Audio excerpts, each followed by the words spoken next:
इच्छा मरण. देवा, तुझी किमया अगाध आहे, मला माफ कर. पण खरं तर हे तुझंच काम होतं, ते करते मात्र मी. आज कदाचित सगळ्यांच्या नजरेतून उतरेन पण मी माझ्या आईची इच्छा आज मी पूर्ण करणार आहे. यासाठी मला पापाचा धनी व्हावे लागले तरी चालेल, पण आईचे हाल खरंच बघवत नाहीत आता मला माझ्याच्याने. आई, खरंच मी हे करते फक्त तुझ्यासाठी, तुझ्या आनंदासाठी. तुला दिलेले वचन मी पूर्ण करते आहे. माझ्या पोटी तू पुन्हा जन्म घेशील याची मला खात्री आहे. असे म्हणून रियाने आईचा हात हातात घेतला, तिला मिठी मारली. आई शीन हसली, तिच्या चेहऱ्यावर समाधान होते. रियाने साश्रुनयनांनी डॉक्टरला खून केली आणि डॉक्टरांनी व्हेंटिलेटर बंद केला. शांताबाई वारल्या, सगळीकडे बातमी गेली. सुटल्या एकदाच्या असे म्हणत सगळे हळहळले. काही लोकांनी समाधानाचे सुस्कारे सोडले. मुलीच्या मांडीवर प्राण सोडला आणि तेही आजच्या एकादशीच्या दिवशी. इतका त्रास भोगला पण मरण मात्र खूप छान आलं आजच्या दिवशी. मृत्यू म्हणजे स्वर्गात स्थान मिळणार नक्की, सगळे लोक बोलत होते. रियाच्या डोळ्यातले पाणी अखंड वाहत होते. तिला नुकताच 5वा महिना लागला होता. खूप त्रास होत होता तिला आणि त्यात आईचे होणारे हाल तिच्याच्याने बघवत नव्हते. गेले कित्येक महिने आई सोसत असलेल्या मरण यातना तिला सहन होणाऱ्या नव्हत्या. देवा, अरे किती परीक्षा बघतोस, उचल रे आता. माझ्यामुळे किती त्रास होतोय सगळ्यांना, किती रे छळशील. शांताबाई काकुळतीला येऊन देवाला विनवत होत्या. गेले कित्येक महिने हे असंच चाललं होतं, पण देवाला मात्र त्यांची दया येत नव्हती. शांताबाईचे अगदी हाल होत होते. सगळ्यांचे प्रयत्न थकले होते. आता फक्त परमेश्वरच वाली होता. शांताबाईची मुलगी रिया, मुलगा साकेत आणि सून श्रेया सगळेच त्यांची प्रेमाने शुश्रूषा करत होते. पण शेवटी त्रास हा त्यांना स्वतःलाच भोगावा लागत होता. पैशापायी पैसा खर्च होतच होता. शांताबाईंना मुलांचा त्रास बघवत नव्हता. शांताबाई आणि गोविंदराव एक सुखी दाम्पत्य होते. साकेत आणि रिया अशी 2 गोड मुलं त्यांच्या जीवनात आनंद निर्माण करत होते. गोविंदराव साधीशी नोकरी करायचे आणि शांताबाई एक आदर्श गृहिणी होत्या. त्यांनी आपल्या सालस, कामसू आणि प्रेमळ वृत्तीने सगळ्यांना आपलंसं केलं होतं. रिया नावाप्रमाणेच गोड होती. साकेत खूप हुशार होता. दोन्ही मुलांनी आईवडिलांचे चांगले गुण अगदी छान तऱ्हेने आत्मसात केले होते. अचानक कोणाची तरी दृष्ट लागावी तसा शांताबाईचा सुंदर संसार मोडला. एका अपघातात गोविंदराव देवाघरी गेले आणि ते हसते खेळते कुटुंब दुःखाच्या छायेत होरपळून गेले. शांताबाई पुरत्या कोलमडून गेल्या. आपलं घर, संसार, मुलं ह्यालाच सर्वस्व मानणाऱ्या शांताबाई आता पूर्णपणे हतबल होऊन गेल्या होत्या. प्रत्येक गोष्टीसाठी त्या नेहमी गोविंदरावावर निर्भर होत्या. शिक्षण कमी आणि बाहेरचं कोणतंही काम त्यांनी एकटीने कधीच केले नव्हते. मुलं लहान होती, आधाराला कोणीच नव्हतं. समोर फक्त अंधार दिसत होता. काय करावे काहीच कळत नव्हते. कितीतरी दिवस मायलेकरं धक्क्यात होते, पण हळूहळू मुलं सावरली आणि त्यांनी आईलाही सावरलं. मुलांकडे बघून शांताबाईंनी आपले दुःख मनात बंद करून टाकले आणि त्या सावरल्या. गोविंदराव साधीशी नोकरी करायचे. नेटाने संसार करून स्वतःचे हक्काचे छोटेसे घर इतकीच त्यांची संपत्ती होती. आता शांताबाई पुढे यक्ष प्रश्न होता. घर कसे चालवायचे, मुलांचे शिक्षण कसे करायचे, स्वतःच्या पायावर कसे उभे राहायचे. मुले खूप समजूतदार होती. आईचे दुःख त्यांच्याच्याने बघवत नव्हते आपली आई अन्नपूर्णा आहे, तिच्या हाताला खूप छान चव आहे हे ओळखून साकेतने त्यांच्या शाळेतल्या कार्यक्रमासाठी काही पदार्थ बनवून देण्याची ऑर्डर आईला मिळावी यासाठी मुख्याध्यापकांना विचारले. त्यांनीही आनंदाने परवानगी दिली. हे ऐकून शांताबाई काळजीत पडल्या. इतकी मोठी ऑर्डर तर मिळाली, पण खरंच जमेल का आपल्याला? पदार्थ बिघडले तर? आपण आतापर्यंत फक्त आपल्या घरच्यांसाठी जेवण बनवले आहे, पण आता मात्र सगळं नीट झालं पाहिजे यासाठी त्यांनी देवाचा धावा केला. सामानाची यादी केली. शेजारच्या मैत्रिणींना मदतीसाठी यायची गड घातली. शांताबाईच्या गोड स्वभावामुळे आणि तिच्यावर ओढवलेल्या परिस्थितीमुळे त्या लगेच तयार झाल्या. मुलंही मदतीला होतीच. खूप मेहनत घेऊन डोळ्यात तेल घालून शांताबाईंनी बनवलेले पदार्थ सगळ्यांनाच खूप आवडले. त्या कामाचे चांगले पैसेही मिळाले आणि यापुढे होणाऱ्या प्रत्येक कार्यक्रमाच्या ऑर्डर्स तुम्हालाच मिळतील अशी ग्वाहीसुद्धा मुख्याध्यापकांनी दिली. शांताबाई आनंदल्या. शांताबाई आजूबाजूच्या सोसायटीत स्वयंपाक करायला जाऊ लागल्या. बाळांनो, आईची लाज वाटत असेल ना रे तुम्हाला, पण काय करू मी तरी? ना शिक्षण ना कुठला अनुभव. तुम्ही दोघांनी खूप शिकावं, मोठं व्हावं अशी तुमच्या बाबांची इच्छा तुम्ही पूर्ण करावी यासाठीच हे करते मी. आणि कष्टाचं खातो आपण, त्यामुळे लाज बाळगू नका पोरांनो, शांताबाई मुलांना म्हणाल्या. मुलं आईला बिलगली. दोघंही खूप गुणी आणि समजूतदार होती. साकेत आणि रिया त्यांना होईल तितकी मदत करत असत. आपल्या मित्रमैत्रिणींच्या घरी असणाऱ्या पार्ट्याच्या ऑर्डर्स मिळवताना त्यांच्या डोळ्यात कुठेच लाचारी नसायची. मुलं मोठी होत होती. शांताबाईसुद्धा आता चांगलं कमावू लागल्या होत्या. साकेत उत्तम मार्कांनी 12वी झाला आणि कॉलेज करून संध्याकाळी शिकवण्या घेऊ लागला. रियाने आणि साकेतने मिळून आईला एक छोटंसं स्वयंपाकघर उघडून दिलं. रिया आईला सगळी मदत करायची. शांताबाईच्या हाताची चव प्रसिद्ध होतीच, त्यामुळे स्वयंपाकघर उत्तम चालू लागलं. आईला मुलांचा खूप अभिमान होता. मुलांनाही आईच्या कष्टाची जाणीव होती. दोघेही मन लावून अभ्यास करायचे. शांता समाधानी होती. आता सुखाचे दिवस येऊ लागले होते. साकेतला नोकरी लागली आणि शांताबाई भरून पावल्या. आता दोघांनी रियाच्या लग्नाचा ध्यास घेतला होता. रियाचं शिक्षण पूर्ण होऊनही तिला छानशी नोकरी लागली होती. संजय नावाच्या गुणी सालस मुलाशी तिचं लग्न जमलं. साकेत आणि श्रिया सुद्धा एकमेकांना अगदी अनुरूप होते. एकाच मांडवात दोघांचं लग्न लागलं आणि शांताबाई अगदी निर्धास्त झाल्या. श्रेयासारखी सुंदर लाघवी सून घरात आली आणि रियाची जागा तिने भरून काढली. श्रेया शांताबाईंना अगदी छान प्रेमाने वागवत होती. तिने आता आईंना सगळ्या कामातून मुक्ती दिली होती.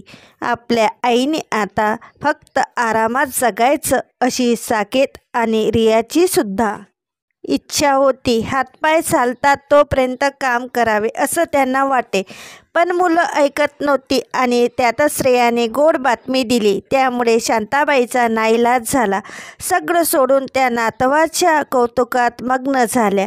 शांताबाई अगदी सुखाच्या हिंदोळ्यावर झुलत होत्या. इतक्या वर्षाचा त्रास नातवाचे तोंड बघितल्यावर कुठल्या कुठे पडून गेला होता. अधूनमधून दुखणारे पोट इतकाच काय तो त्रास बाकी. या वयातही त्यांची तब्येत अगदी ठणठणीत होती. आपण इतकी वर्ष शिळे अन्न खाल्ले, कधी कधी तर अर्धपोटी राहिलो, म्हणून हा त्रास होत असावा असंच त्यांना वाटायचं. मुलांच्या समोर त्यांनी कधीच हे दाखवलं नाही. नेहमीच त्या आनंदी असल्याचं नाटक करायच्या. फक्त रियाला अजून मूल झालेलं नव्हतं म्हणून त्यांना काळजी वाटायची. एक दिवस अचानक शांताबाईचं पोट खूपच दुखायला लागलं. त्या गडबडा लोटू लागल्या.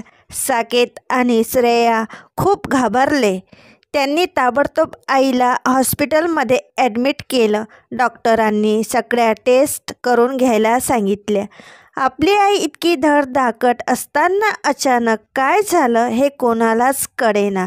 रिपोर्ट्स आले. डॉक्टरांनी साकेत आणि श्रेयाला बोलावले. साकेत, श्रेया, हे बघा, मी आता तुम्हाला जे सांगणार आहे ते खूप भयंकर आहे, अगदी तुमच्या कल्पनेपलीकडचं, पण हेच सत्य आहे. मी दुसऱ्या 2 डॉक्टरकडून खात्री करून घेतली आहे. आता मन घट्ट करा. शांताबाईंना कॅन्सर आहे, लास्ट स्टेज, डॉक्टर म्हणाले. आणि साकेत श्रेयाच्या पायाखालची जमीन सरकली. दोघेही धाय मोकलून रडू लागले. थोडं सावरल्यावर साकेतने रियाला बोलावून घेतले. तिला सगळं कळल्यावर तिची अवस्था साकेत श्रेयासारखीच झाली. तिघेही अगदी कोसळले. कोण कोणाला सावरणार अशात आता पुढे काय करायचं हा मोठा प्रश्न होता. तिघेही माघार घेणार नव्हते. आईसाठी काही करण्याची त्यांची पूर्ण तयारी होती. शांताबाई वाचण्याची शक्यता अगदी नगण्य होती. शांताबाईंना अतोनात वेदना होत होत्या. त्या बऱ्या होण्याची शक्यता नव्हतीच, पण तरीही मुलं आणि डॉक्टर प्रयत्नांची कसूर करत नव्हते. तिघेही आईची खूप छान काळजी घेत होते. तिला होईल तितका आनंद देण्यासाठी प्रयत्न करत होते. शांताबाई मृत्यूसाठी देवाला रोज विनवत होत्या. आता त्यांना त्रास सहन होत नव्हता, पण देव त्यांची परीक्षा बघतच होता. एक दिवस रिया आईजवळ बसली होती. पिऊ, बाळा, माझं आयुष्य आता संपत आलंय. मी आनंदी आहे, समाधानी आहे. तुझ्या मुलीचं तोंड काही मी बघायला राहणार नाही, पण तुझ्या पोटी मात्र मी नक्कीच जन्म घेणार. बघ, माझं ऐकशील का गं? मला सोडवशील या सगळ्यातून? पाठवशील मला देवाकडे? आईचं बोलणं ऐकून रियाला काहीच कळेना. आई, अगं हे काय बोलते तू? मला खरंच काही कळत नाही हे, आणि मला माहिती आहे तुला माझ्या बाळाला बघायचे आहे, पण काय करू ग? इतके प्रयत्न करूनही अजून माझी कूस उजवत नाही आहे.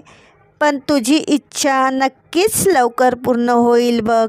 आता झोप बघू, रियाने आईला समजावले. आईचे म्हणणे ऐकून खरं तर रिया चक्रावून गेली होती, पण तरीही तिच्या समाधानासाठी ती डॉक्टरकडे गेली. आणि काय आश्चर्य, डॉक्टरांनी आनंदाची बातमी दिली. रिया आई होणार होती. हा चमत्कारच होता. रियाला खूप आनंद झाला. ती लगेच आईकडे आली आणि तिला आनंदाची बातमी दिली. बघ, माझी इच्छा पूर्ण होणार आता. मी तुझ्या पोटी पुन्हा जन्म घेणार. तुझ्या मुलीच्या रूपाने मी पुन्हा तुमच्यासोबत असेन. पण आता मला सोडव यातून. माझी शपथ आहे बघ तुला. माझी ही शेवटची इच्छा तू पूर्ण कर. मला इच्छा मरण हवं आहे. मला मृत्यू हवा आहे. मृत्यू हवा आहे. माझं ऐक ग पोरी, इतकी इच्छा पुरी कर. आपल्या आईला आनंद दे ग. मला मरण दे ग. शांताबाई रडत रडत रियाला विनवत होत्या आणि त्यांचा तो त्रास बघून रिया रडत होती.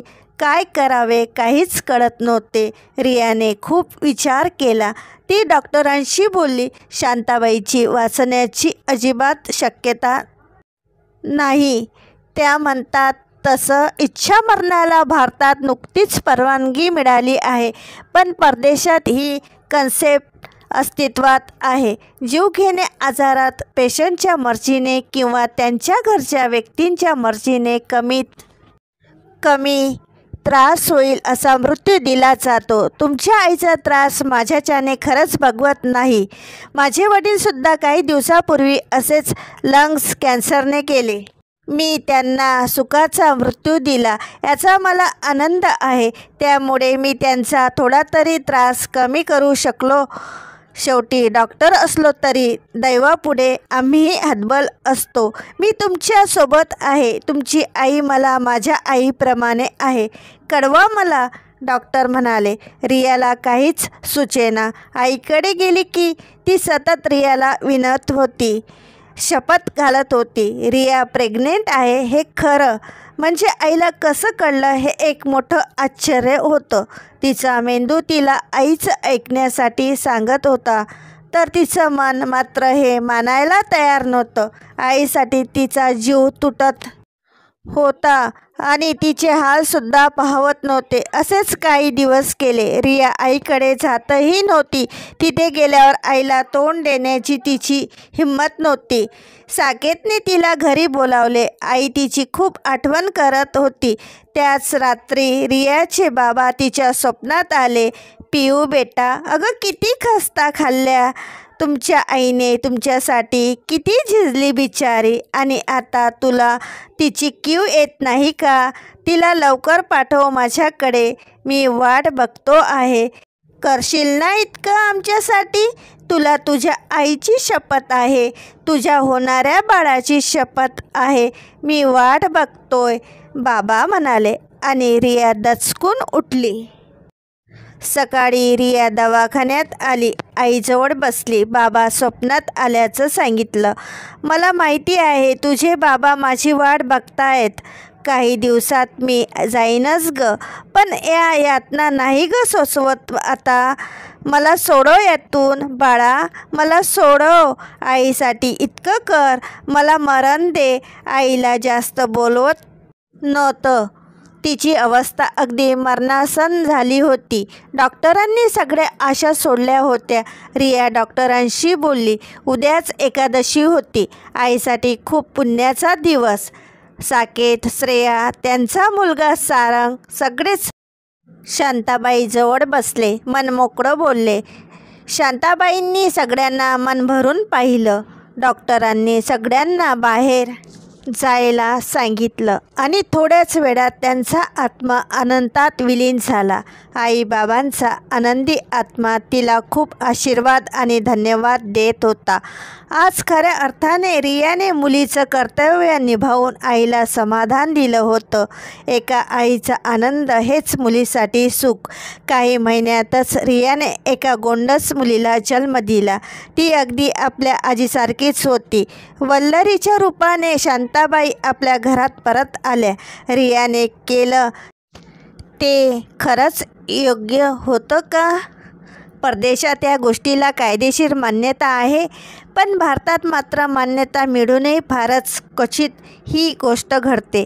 एखाद्या व्यक्तीला आपण त्रासातून मुक्त करू शकत असलो तर ते करणे कितपत योग्य आहे?